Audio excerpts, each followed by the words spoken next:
of I mean, what franchising. sort of complexities have you come across in the last however long you've been an IT manager for? It feels like years now. Yeah, so when you, I suppose the first thing is when you look at something like Microsoft. So Microsoft are very good at creating platforms for small businesses. They're very good at creating platforms for large businesses, but they're terrible at creating platforms for franchising. That middle ground, I guess. Yeah, it's a middle ground. So when you look at the concept of franchising, you're essentially a group of companies who all trade under the same name, but they're actually different limited companies. And so it's sort of sat in between the two. So if you look at, say, SharePoint, for example, SharePoint is essentially an online file server. So would you put all your client base on a SharePoint platform where potentially there's a risk of accessing other people's data? You need to ring fence it all, and this is the same concept of franchising. So, however many franchises you'll create and work with, I guess you almost have to be a bit of an interim IT manager for each of them. Drop ship, sort of jump in, do a little bit of consulting, then jump out again. Yeah, I suppose from our perspective, certainly my team, myself, we're there more as sort of consultants, or almost. We're there to just kind of guide them through the process because, as you all know, a lot of IT companies, like car mechanics, they'll have various different ways to operate using different technologies and ways to approach things, and so we effectively have to have a rule book that says you can do this, this, and this, and this, but you can't do this.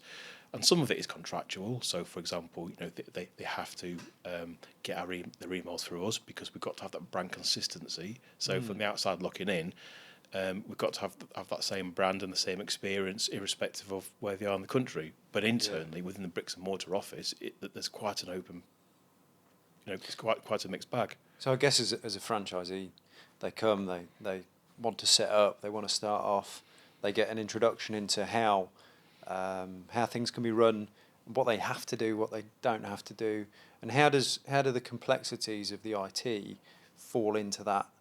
Do you find yourself getting caught into discussions about tech quite a lot with the franchisees? I suppose like most walks of life, you've got franchisees who are highly technical. Some of them have come from an IT background. Some of them are quite interested in tech. Then you've got those where IT it's sort of a evil necessity. So they realise they've got to have it. Don't particularly like it. If they could do without it, then they would. I know it well. Absolutely. So it's literally just finding that balance. But and again, IT companies. When you're dealing with IT companies, there's very good IT companies out there, but there's also very poor ones out there. IT is not regulated. There's anyone can set up an IT company, and sometimes the advice that offices get isn't necessarily isn't right, or it's out of date. Yeah, indeed. So it's about trying to sort of guide offices through that sort of find that info out yourself as well, I suppose. exactly, and you sometimes got to be a bit of a politician and turn around and say, well, actually, no, I understand what your IT person's saying, but he's just plain wrong. Yeah, of course. And so it's find that balance. So we're not their local IT support company. We're not there to help with print issues, but we are there, I suppose, as an impartial. Yeah, high-level guidance. Exactly, because we're not there to sell them anything. If anything, we need the offices to be hugely successful, and we generally want them to be hugely successful. So it's important that they have the right tech in place, the right networks in place, the right support in place, but they're also doing things the right way. What have been the most difficult projects you've been involved in over the last 5 or 10 years? I can certainly think of some challenging times with third parties and bringing together all the different parties that need to provide such a complex business a solution. Yeah, with our business, I'm very lucky that the two most senior people in the business are very much buy into technology. I've had it in the past where IT. It's almost like a bit of a dirty word when you want to invest in IT, because IT should be an enabler. IT should be there almost in the background, and you should be using the technology almost without realising it.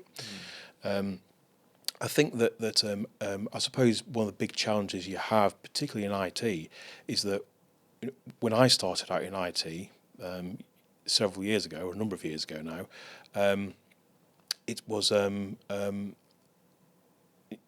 not many people knew about technology, whereas now everybody's got an iPhone, everybody's got a laptop. In fact, some people know more about certain products than I do, and so I think sometimes it's about trying to sort of manage that expectation, because everybody has an opinion. It's a bit like football; everyone has an opinion on a good game and what a team should have done, and technology is starting to become the same. So have you found then that because the bar has risen with technology, you've then needed to go to market and get a solution for your business, and actually there's quite a lot of commentary that comes with that, and people have their opinions, but your aim is to deliver the value for the franchisor, you know? It is. It's delivering it for the staff, and as with any walk of life, you've got some staff who are tech savvy, you've got some staff who really aren't. Those who aren't, no matter what you're going to put in, they'll find it a challenge. And so I think, certainly from my perspective, whenever I'm implementing technology, I always try and keep the lower ability users in mind, because there's no point in putting something so complicated that you know that they're going to have issues with it. You want to enhance their experience. You want them to be able to do the job better than they've ever been done before. And I think that another area that's becoming more prominent than ever is security. We live in a world now where security, it's no longer an option. It's now an absolute necessity. Compromises are out there. And people are out there to try and catch you out. And so you've got to try and lock the system down as best you can. Have you found a difficult balance between not locking it down to upset people or restrict people, but then trying to also protect people as well? 100%. It is a balance. We can all lock systems down even further, but by doing so, you're going to sort of affect their what they can do. Yeah, their way of working. Exactly. And it's you've got to find the right balance between it. And I suppose with security, it comes in two parts. One is, yes, technology, but the other is user education. And I think now more than ever, users need to be aware of what they're doing and what they're clicking on. And that's not just internally, that's also things like emails. It goes back to what you said, I think, about having the different levels of skill and how actually you need to have different ways of solving the same problem. I read an interesting stat fairly recently, and it said 80% of all emails of a spam or malicious nature. 80%. Just think about it. If you think of your inbox, how many emails are in your inbox, and I would imagine a vast majority are legitimate emails. It's mind-blowing to think that how many of the trillions of emails that are sent, the overwhelming majority are malicious. And so how do users know what to click on and not click on? And I suppose probably a lot of your role is going out to market, finding the right solutions for the business challenges you're facing, and you have to be quite critical and quite you have to scrutinise suppliers' products and services quite a lot.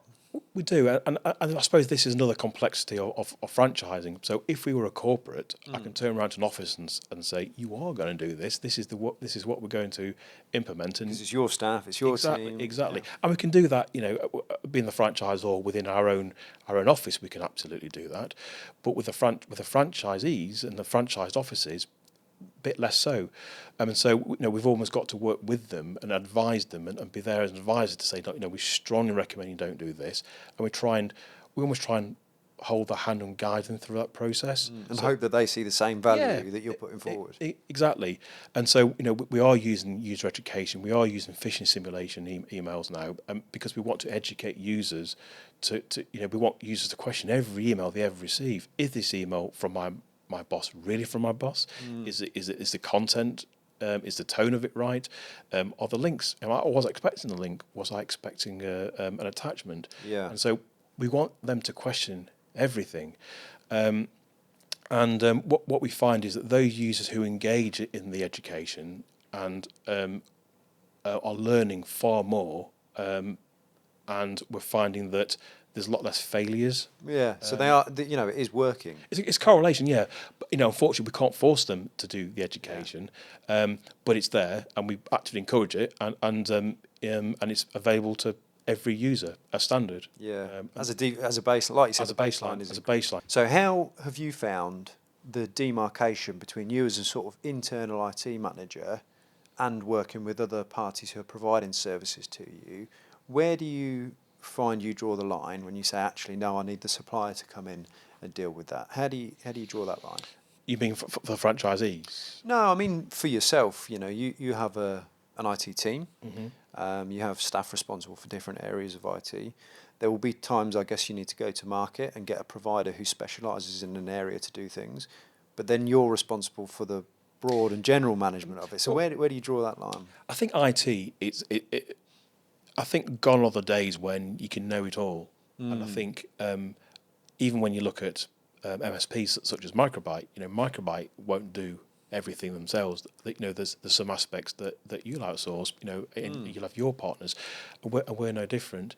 There's aspects where we have to work with partners because technology is changing almost on an hourly basis. And so, our job is to have a broad understanding of what's out there. We may not know technically necessarily how to do it, but we understand what needs to be done. And then you bring in the right And people. then we bring in the right providers. I think something else I've learnt over the years is to try and spread your bet a little bit when it comes to providers. So it's important to have different opinions, seek advice from different people, because if you're not careful, it's quite easy to get blinkered when you're too reliant on a single supplier. Yeah, and they might not always know the Exactly, and there's various ways to skin a cat, and sometimes, you can get advice from 3 different sources. All the advice is correct, and all the advice is equally wrong. It just depends on which flavour that you prefer. And I think certainly from a management perspective, it's important that as a client, as in as us, it's important that I'm able to turn to our providers and say, completely understand what you're saying. However, this is what I want to achieve. This is the way I want to do it. This is my vision, and I want you to take me on that journey. So I suppose you have your objectives Yes. for the organisation that you need to achieve. Yes. And if partners can help you get there, then that's what you need to do. But Abs- ultimately, you still need to achieve your goals. Exactly, and partners. I think partners now become an extension of my team. Yes. So I've got a team who are exceptionally good. I'm really proud of the team. The sort of the knowledge is growing almost daily. In fact, it's probably outstripping my knowledge, truth be known. But then the partners become an extension of that, and so it's kind of working in collaboration, which is I suppose that's a buzzword now, isn't it? Collaboration. Yeah. But it's working alongside them because we want to learn our best practice. We want to do the correct things at the correct time. We want to make sure that the platforms that we are implementing are the right platforms at the right time, and also constantly review the platform. So just because you're on it now and it works doesn't mean it's going to be the right platform. Yeah. In 2, 3, 4 years' time. So it's So how do you make sure that you are regularly reviewing things, and how do you make sure that you're not getting blinkered? What do you do to stay in the know? a lot of reading to begin with. I think any IT manager, IT director worth the salt will spend a lot of time reading, and that can be reading blogs. It can be reading websites. Reaching out to suppliers, going to events, webinars, and even I know it sounds daft, but even just speaking to colleagues, because quite often they can say, well, my husband, my wife, my partner, their business is doing this, and it can sometimes just spark something in your brain. I guess it's like you said, you need to make sure that you are aware of what's possible out there, and you're only aware of what's possible if you're talking and if you're in those circles where you're learning about new technologies. Yeah, I think IT, you can't ever know it all, and I think you have to it's ever evolving. It's an education.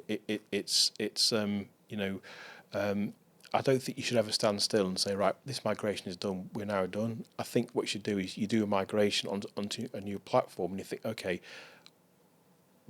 what are we looking to do now? What's the next phase of our development? So I guess it must be quite difficult to plan ahead but I guess there's demands on you to budget and forecast. So how do you find that balance with?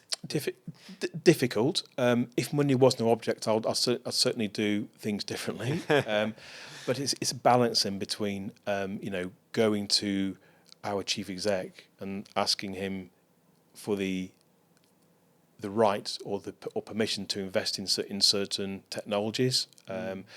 Sometimes we have no experience of that, and sometimes you go and buy just a gut feeling. You've done your research. I guess you need the confidence. You need to be confident, because it's going to rest on your shoulders. You need to be confident that the solution is going to be the right one. You've done your due diligence. You've got people advising you in the right way. Yes. And you're meeting the objectives. Exactly. I've worked in IT for over 20 years, and I think in that time I've been lucky enough to work with some great partners, great suppliers. I've learned a lot from them, and presumably they've learned a lot from me.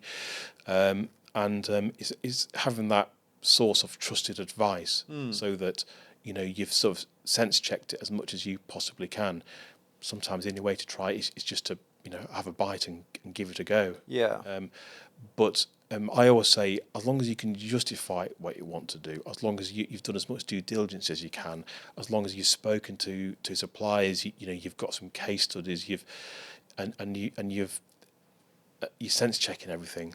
I think that sometimes in life you just got to just go for it. If it all take that leap. If it all stacks out. Nothing's ever going to be risk free, is it? And I think just making the right decision based on, like you said, the right information is important. Exactly, and I think as a franchisor, we I try and lead by example. So if I'm advising franchisees and franchise offices to operate in a certain way, I think it's important that we also operate that way. Yeah. So we the proof's in the pudding. So you lead from the front, sort of thing. Exactly. So if I was asking them to use a platform that we weren't using, then it doesn't really look good. If we've used a platform and we know a platform works very well, and we've checked it, we know the pros and cons, then we kind of practice what we preach. So Tom, final question for you then. You've been in IT for over 20 years. Mm-hmm. You say that you're still learning every day. Mm-hmm. What's the top takeaway for any IT manager that's budding? Oh, no, that's a tough question. Can I have a moment to think about that one? that was the practice question. If I was Tom 10 years ago, what would I say to Tom?